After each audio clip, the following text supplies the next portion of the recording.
ना स्कूल में जाने के बाद बहुत सारे स्टूडेंट जो होते हैं कि भाई तूने क्या पढ़ा है, भाई तूने क्या पढ़ा है, बहन तूने क्या पढ़ा है, सारे क्वेश्चन भाई ये क्वेश्चन बता दो ना। तो ये सब नहीं करना है। आपको जाना है एग्जामिनेशन हॉल पे, जहाँ पर आपकी सीट है वहाँ बैठ जाना है, एकदम शांति से, एकदम माइंड को एकदम काम रखना है। ये नहीं कि भाई तू ये बता दे, भाई तू वो बता दे, तो ये सब नहीं करना है। ठीक। तो अरे भाई मैंने ये तो पढ़ा ही नहीं था, ये कहाँ से आ गया, तूने यहाँ कहाँ से पढ़ लिया, ये क्वेश्चन कहाँ आता। तो ये सारी चीज़ें को अवॉइड करिए। आप किसी भी फ्रेंड से क्वेश्चन को डिस्कस मत कीजिए। ठीक। Stay calm and hello friends, welcome to our YouTube channel your BSc guide. इस चैनल के थ्रू मैं अपने एक्सपीरियंस के बेसिस पे आप लोगों को बेस्ट से बेस्ट गाइडेंस प्रोवाइड करूंगी, और स्टूडेंट की जितनी प्रॉब्लम वो स्टडी करते टाइम फेस करते हैं मैं उसको डिस्कस करने के साथ साथ उससे कैसे डील करना है उसको भी बताऊंगी। आज का हमारा टॉपिक है एग्ज़ाम से एक दिन पहले क्या करें। बहुत सारे स्टूडेंट ऐसे होंगे जो बहुत ही ज़्यादा स्ट्रेस लेते होंगे कि एग्ज़ाम के एक दिन पहले हमें क्या करना चाहिए, क्या नहीं करना चाहिए। तो स्टार्ट करते हैं अपना वीडियो।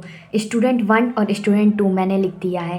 कवर एवरीथिंग और most of the topic. Student 1 ऐसे स्टूडेंट हैं जो कि ज़्यादातर अपने टॉपिक को कवर कर लिए हैं और वो आगे क्या करें। ठीक। स्टूडेंट 2 कैसे हैं कि 5 और 10% प्रिपरेशन उनकी हुई है। तो मैं दोनों लोगों को बताऊंगी जिनका पूरा सिलेबस हो गया है, ये ज़्यादातर टॉपिक कवर कर लिए हैं, उन लोगों को क्या करना चाहिए और उन लोगों को क्या करना चाहिए जो 5 से 10% ही प्रिपरेशन करें हैं, क्योंकि कुछ ना कुछ तो पढ़ा ही होगा ना। तो ऐसे स्टूडेंट की बात कर लेते हैं। ठीक। सबसे पहले हम बात करेंगे स्टूडेंट नंबर 1 की। ठीक। जिन्होंने सब कुछ कवर कर लिया है या most of the topic cover कर लिया है। तो देख लेते हैं स्टूडेंट 1 को क्या क्या करना चाहिए। सबसे पहले रिलैक्स हो जाइए आप लोग। Don't take stress. अब बहुत ज़्यादा स्ट्रेस लेने से क्या होगा, आपको बहुत ज़्यादा एंग्जाइटी होगी, डिप्रेशन होगा। तो इसीलिए आप रिलैक्स करिए, कोई भी स्ट्रेस ना लीजिए। Revise all topics and question which you covered. अब एक दिन पहले ही बचा है तो जितना आपने पढ़ा है, जितना टॉपिक है, तो उसको एक बार रिवाइज कर डालिए और क्वेश्चन जितने सॉल्व किए हैं उसको एक बार गो थ्रू कर लीजिए। ठीक। देख लीजिए उसको। तीसरा पॉइंट है एट लास्ट रिवाइज और फार्मूलाज एंड रिएक्शन। आपने जितने फार्मूलाज पढ़े हैं उस चैप्टर में, उस चैप्टर से रिलेटेड, तो वो सारे फार्मूलाज को पढ़ लीजिए। सारे रिएक्शंस को एक बार जिसमें नोट डाउन किया था उसको एक बार रिवाइज कर लीजिए। जब आप फार्मूलाज और रिएक्शन को एक बार रिवाइज कर लेंगे तो आपको कॉन्फिडेंस आ जाएगा कि हाँ हमने इतना सब कुछ पढ़ा हुआ है और मुझे सब लर्न भी है। फिर उसके बाद आपको क्या करना है, अर्ली स्लीप। ये नहीं है कि आपको रिवाइज करते करते बहुत देर हो गया, 12 बज गए, 1 बज गए, 2 बज गए। नहीं, आपको ऐसा नहीं करना है, क्योंकि आपको नेक्स्ट डे एग्ज़ाम देने भी जाना है। अगर आप यहीं पर इतना टाइम लगाएंगे तो एग्ज़ाम में तो आपको नींद आएगी। तो कोशिश कीजिए 9 बजे तक सो जाइए, 9 बजे या 10 बजे, 11 बजे, बस इससे ज़्यादा देर मत करिएगा, तो हमें जल्दी सोने जाना है। ठीक। नो नीड टू रिवाइज 1 और 2 आवर बिफोर द एग्ज़ाम। अब ये ज़रूरी नहीं है कि आप 1 या 2 घंटे पहले, बहुत सारे स्टूडेंट ऐसे होते हैं जो कि सिर्फ 1 घंटे या 2 घंटे पहले ही उनकी बुक खुलती है। तो ऐसा आप लोग मत कीजिएगा। आप लोगों ने जितना पढ़ा है, जितना भी पढ़ा है, उसको बस अपने अंदर रखिएगा, अपने मन में रखिएगा। और अगर आप सोचते हैं कि 1 या 2 घंटे पहले उसको रिवाइज़ कर ले, तो ज़रूरत नहीं है। आप जितना रिवाइज़ करेंगे, हाँ मानती हूँ कि रिवाइज जितना करेंगे उतना ज़्यादा अच्छा होगा, लेकिन उससे स्ट्रेस भी बढ़ेगा कि हाँ ये नहीं पढ़ा, वो नहीं पढ़ा, फिर ये होगा, वो होगा। ठीक। तो आप 1 या 2 घंटे पहले एग्ज़ाम के रिवाइज मत करिए। If you need then revise at home, not in school और कॉलेज। अगर ज़रूरत है रिवीज़न की तो आप होम में, घर में अपने रिवाइज कर सकते हैं। ये नहीं कि स्कूल में कर लिया, कॉलेज में कर लिया, नहीं, वहाँ पर तो बिल्कुल भी मत कीजिएगा। वैसे ही इतने सारे स्टूडेंट होते हैं, स्ट्रेस में होते हैं, तो और वो स्ट्रेस बढ़ा देते हैं। ठीक। और क्या करना है आप लोग को, do not discuss question with your friends. अब ये ऐसा होता है ना, स्कूल में जाने के बाद बहुत सारे स्टूडेंट जो होते हैं कि भाई तूने क्या पढ़ा है, भाई तूने क्या पढ़ा है, बहन तूने क्या पढ़ा है, सारे क्वेश्चन भाई ये क्वेश्चन बता दो ना। तो ये सब नहीं करना है। आपको जाना है एग्जामिनेशन हॉल पे जहाँ पर आपकी सीट है वहाँ बैठ जाना है, एकदम शांति से, एकदम माइंड को एकदम काम रखना है। ये नहीं कि भाई तू ये बता दे, भाई तू वो बता दे, तो ये सब नहीं करना है। ठीक, तो अपने फ्रेंड से क्वेश्चन को डिस्कस बिल्कुल भी नहीं करना है। Stay calm and right paper with free mind, और एकदम रिलैक्स हो जाना है। पेपर के टाइम ऐसा क्या होता है कि बहुत ज़्यादा हड़बड़ी हो जाती है, तो हम वो चीज़ भूलने लगते हैं हड़बड़ी की वजह से। तो क्या रहना है, काम रहना है, बहुत ही शांत मन से रखना है, और पेपर को जितना तुमको आ रहा है उतना फ्री माइंड से लिखना है। तो आप मेरी ये टिप्स को फॉलो करेंगे तो आपको बेस्ट रिजल्ट ज़रूर मिलेगा। अब स्टूडेंट 2 की बात कर लेते हैं। तो स्टूडेंट 2 को क्या करना चाहिए, उनकी 5 से 10% प्रिपरेशन तो हुई होगी, ऐसा तो है नहीं कि 0% एकदम नल ही है।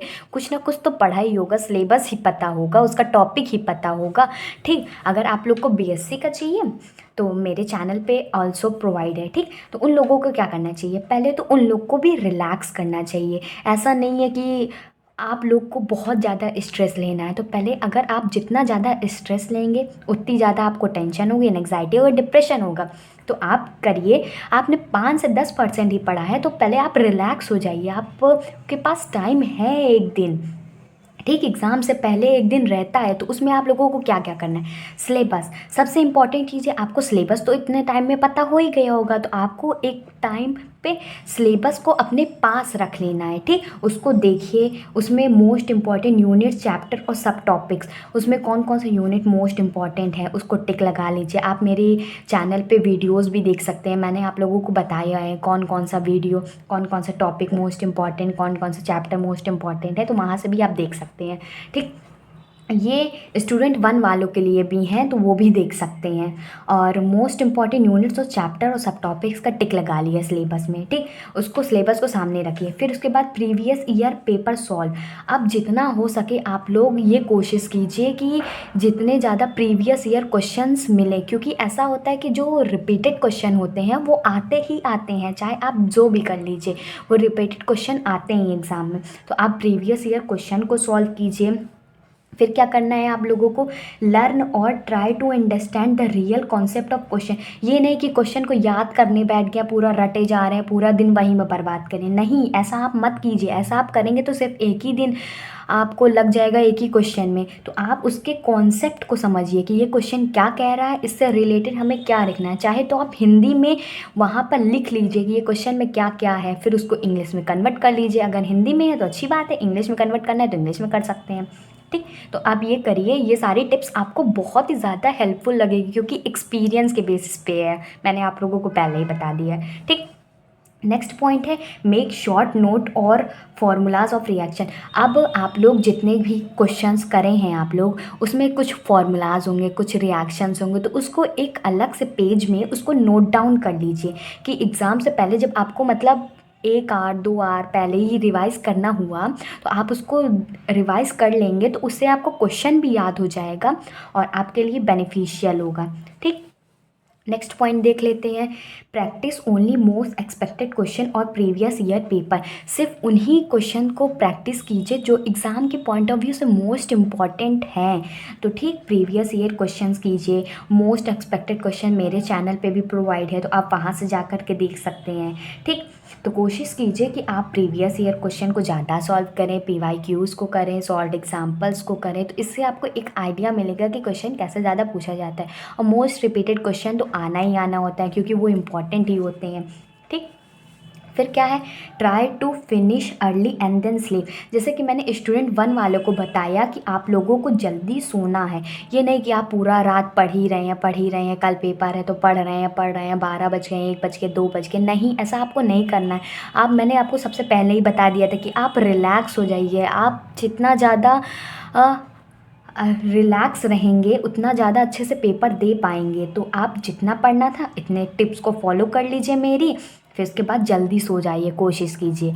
ठीक, फिर उसके बाद नेक्स्ट टॉपिक है हमारा revise 1 more time what you read at home. जितना आपने अभी तक पढ़ा है, प्रीवियस ईयर क्वेश्चन सॉल्व करे हैं, उसके फॉर्मूला लिखे, रिएक्शन लगे, जितना भी कुछ आपने पढ़ा है, तो उसको एक बार सोने से पहले या सुबह उठ के जब हम रिवाइज़ करते हैं तो वो ज़्यादा हमारे माइंड में बैठ जाता है। तो कोशिश कीजिए कि उसको घर पर ही रिवाइज़ कर ले। फिर उसके बाद कुछ टिप्स जैसे मैंने आप लोगों को स्टूडेंट 1 वाले को बताई है कि no need to revise 1 hour और 2 आवर बिफोर द एग्ज़ाम। ये ज़रूरी नहीं है कि 1 आवर या 2 घंटे पहले ही आप उसको रिवाइज़ करें, अपने घर पे रिवाइज़ कर लीजिए, वो ज़्यादा अच्छा है। नॉट इन स्कूल और कॉलेज। स्कूल और कॉलेज में तो अवॉइड ही कीजिए वहाँ पर रिवाइज़ करने से, क्योंकि बहुत ज़्यादा शोर भी होता है और सब एग्ज़ाम के टेंशन में ऐसे ही वो होते हैं। ठीक। और ये भी देख लीजिए, do not discuss question with your friends. ये सबसे इम्पॉर्टेंट चीज़ है कि आप जितना ज़्यादा अपने भाई लोगों से या सहेलियों से क्वेश्चन को डिस्कस करेंगे, उतना ज़्यादा स्ट्रेस लेवल आपका बढ़ेगा। तो अवॉइड कीजिए कि आप किसी फ्रेंड से कोई भी क्वेश्चन डिस्कस ना करें। जितना आपको आता है उतना रखिए, नहीं तो आपको ये होगा कि भाई मैंने ये तो पढ़ा ही नहीं था, ये कहाँ से आ गया, तूने यहाँ कहाँ से पढ़ लिया, ये क्वेश्चन कहाँ आता। तो ये सारी चीज़ें को अवॉइड करिए, आप किसी भी फ्रेंड से क्वेश्चन को डिस्कस मत कीजिए। ठीक। Stay calm and right paper and free mind. तो स्टे काम होके और पूरा पेपर को एकदम फ्री माइंड से लिखना है। नए हैं तो चैनल को सब्सक्राइब कर लीजिए, वीडियो को लाइक कर दीजिए। Good bye and stay